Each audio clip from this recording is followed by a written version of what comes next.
Buenos días mis hermanos, bendiciones. Espero que se encuentren muy bien en esta bonita mañana. En esta ocasión vamos a darle lectura a lo que es el capítulo 10 de Hebreos. Vamos a comenzar en nuestro día con una oración. Padre Santo, Señor, en el nombre de Jesús, Padre Eterno, moldea nuestros corazones, Señor. Que tu mano, Señor, vaya trabajando, Señor, en nuestro día a día, Señor, que tú nos des esa paz, esa paciencia, esa virtud, Señor, de ser hijos tuyos, Padre Santo. Gracias, Señor, por este maravilloso día, Señor. Permítenos deleitarnos con tu palabra, Señor, y que podamos aprender más y más de ti, Señor. En el nombre de tu Hijo amado Cristo Jesús. Amén. Bien, vamos a dar lectura. La Epístola a los Hebreos, capítulo 10.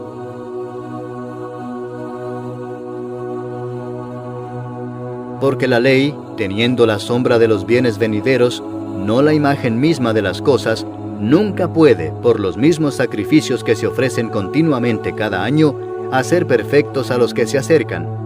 De otra manera cesarían de ofrecerse, pues los que tributan este culto, limpios una vez, no tendrían ya más conciencia de pecado. Pero en estos sacrificios cada año se hace memoria de los pecados, porque la sangre de los toros y de los machos cabríos no puede quitar los pecados. Por lo cual, entrando en el mundo dice, sacrificio y ofrenda no quisiste, mas me preparaste cuerpo. Holocaustos y expiaciones por el pecado no te agradaron. Entonces dije, he aquí que vengo, oh Dios, para hacer tu voluntad, como en el rollo del libro está escrito de mí, diciendo primero, sacrificio y ofrenda y holocaustos y expiaciones por el pecado no quisiste, ni te agradaron, las cuales cosas se ofrecen según la ley, y diciendo luego, he aquí que vengo, oh Dios, para hacer tu voluntad, quítalo primero para establecer esto último. En esa voluntad somos santificados mediante la ofrenda del cuerpo de Jesucristo, hecha una vez para siempre. Y ciertamente todo sacerdote está día tras día ministrando y ofreciendo muchas veces los mismos sacrificios, que nunca pueden quitar los pecados. Pero Cristo, habiendo ofrecido una vez para siempre un solo sacrificio por los pecados, se ha sentado a la diestra de Dios, de ahí en adelante esperando hasta que sus enemigos sean puestos por estrado de sus pies. Porque con una sola ofrenda hizo perfectos para siempre a los santificados. Y nos atestigua lo mismo el Espíritu Santo, porque después de haber dicho, este es el pacto que haré con ellos después de aquellos días, dice el Señor, pondré mis leyes en sus corazones y en sus mentes las escribiré, añade, y nunca más me acordaré de sus pecados y transgresiones. Pues donde hay remisión de estos, no hay más ofrenda por el pecado. Así que, hermanos, teniendo libertad para entrar en el lugar santísimo por la sangre de Jesucristo, por el camino nuevo y vivo que Él nos abrió a través del velo, esto es, de su carne, y teniendo un gran sacerdote sobre la casa de Dios, acerquémonos con corazón sincero, en plena certidumbre de fe, purificados los corazones de mala conciencia y lavados los cuerpos con agua pura. Mantengamos firme sin fluctuar la profesión de nuestra esperanza, porque fiel es el que prometió. Y considerémonos unos a otros para estimularnos al amor y a las buenas obras, no dejando de congregarnos como algunos tienen por costumbre, sino exhortándonos, y tanto más cuanto veis que aquel día se acerca. Porque si pecaremos voluntariamente después de haber recibido el conocimiento de la verdad, ya no queda más sacrificio por los pecados, sino una horrenda expectación de juicio y de hervor de fuego que ha de devorar a los adversarios. El que viola la ley de Moisés, por el testimonio de 2 o de 3 testigos, muere irremisiblemente. ¿Cuánto mayor castigo pensáis que merecerá el que pisoteare al Hijo de Dios y tuviere por inmunda la sangre del pacto en la cual fue santificado e hiciere afrenta al Espíritu de gracia? Pues conocemos al que dijo, mía es la venganza, yo daré el pago, dice el Señor. Y otra vez, el Señor juzgará a su pueblo. Horrenda cosa es caer en manos del Dios vivo. Pero traed a la memoria los días pasados, en los cuales, después de haber sido iluminados, sostuvisteis gran combate de padecimientos. Por una parte, ciertamente, con vituperios y tribulaciones fuisteis hechos espectáculo, y por otra, llegasteis a ser compañeros de los que estaban en una situación semejante. Porque de los presos también os compadecisteis, y el despojo de vuestros bienes sufristeis con gozo, sabiendo que tenéis en vosotros una mejor y perdurable herencia en los cielos.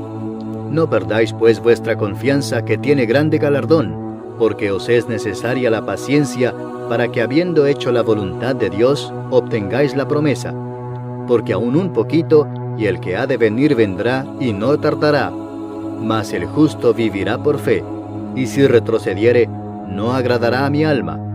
Pero nosotros no somos de los que retroceden para perdición, sino de los que tienen fe para preservación del alma.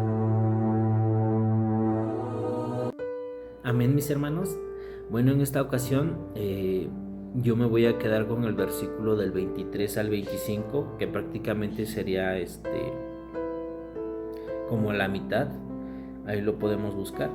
Vamos a dar lectura. Dice así: mantengámonos firmes sin fluctuar la promesa de nuestra esperanza, porque fiel es el que prometió.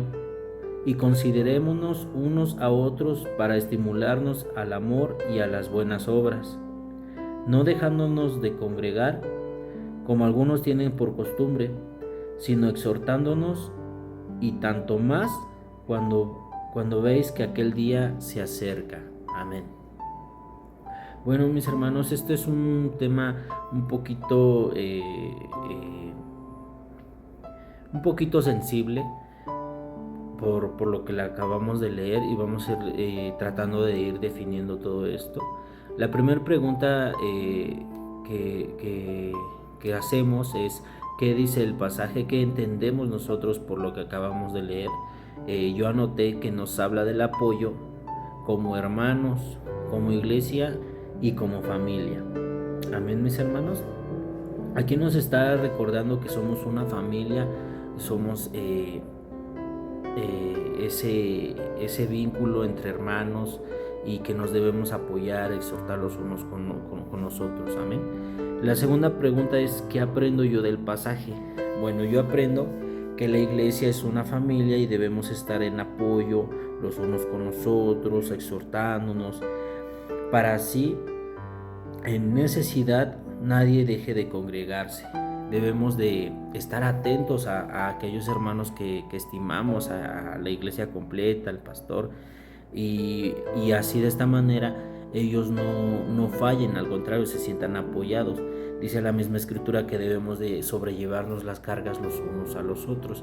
Eso de sobrellevar quiere decir que no te voy a quitar tu carga para echármela a mí, sino que te voy a ver la manera de apoyarte, darte un hombro para que en esa circunstancia tú vayas saliendo poco a poco adelante. Es lo que estamos leyendo aquí. Es muy importante, hermano, tomar aquí el versículo 25. Dice: no dejándonos de congregar, como algunos tienen por costumbre, sino exhortémonos, y tanto más cuando aquel día se acerque. ¿Cuál día? El día del Señor. Y que debemos de exhortarnos los unos a los otros, es lo que acabo de explicar, de sobrellevarnos las cargas. Pero hay otra parte que dice: no dejándonos de congregar. A veces, a pesar de que a veces queremos tomarnos un tiempo para concentrarnos en el problema o atacarlo, es lo mejor, es lo que podemos nosotros pensar, y de esa manera nos apartamos de la iglesia. Pero la verdad es que es lo más pésimo que uno puede llegar a tomar, pues Él nos puede dar la salida en su casa. Cuando nosotros le buscamos es cuando nosotros acudimos a la iglesia, es cuando se nos abren los ojos, cuando se nos dan las respuestas, cuando suceden milagros, cuando hay sanidad. Entonces muchos piensan que dejando de ir a la iglesia y atacar el problema con sus propios medios es lo mejor, pero la realidad es que no.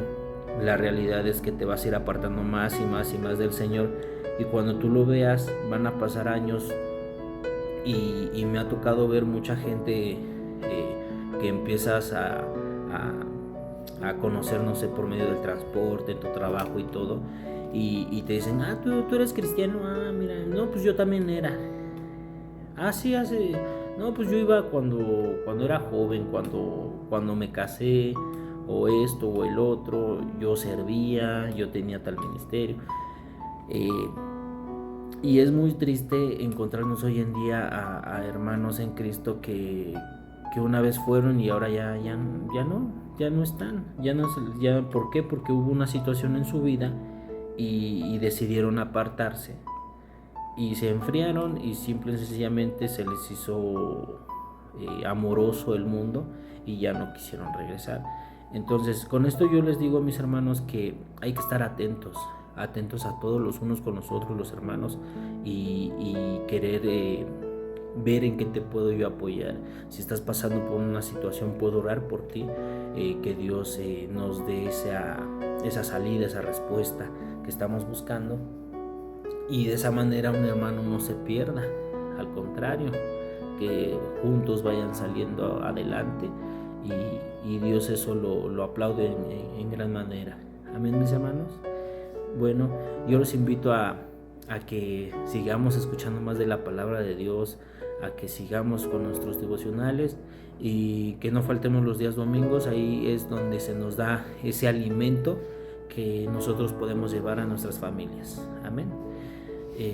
Vamos a cerrar con una oración. Padre Santo, Señor, en el nombre de Jesús, te doy gracias, Señor, por la vida de mis hermanos, Señor. Gracias, Señor, por permitirnos, Señor, congregarnos en una maravillosa iglesia, Señor. Gracias por la vida del pastor, Señor, de los servidores, Señor. Y permítenos estar en comunión, Señor, en oración, los unos por los otros, Padre Santo. En el nombre de tu Hijo amado Cristo Jesús. Amén. Dios me los bendiga.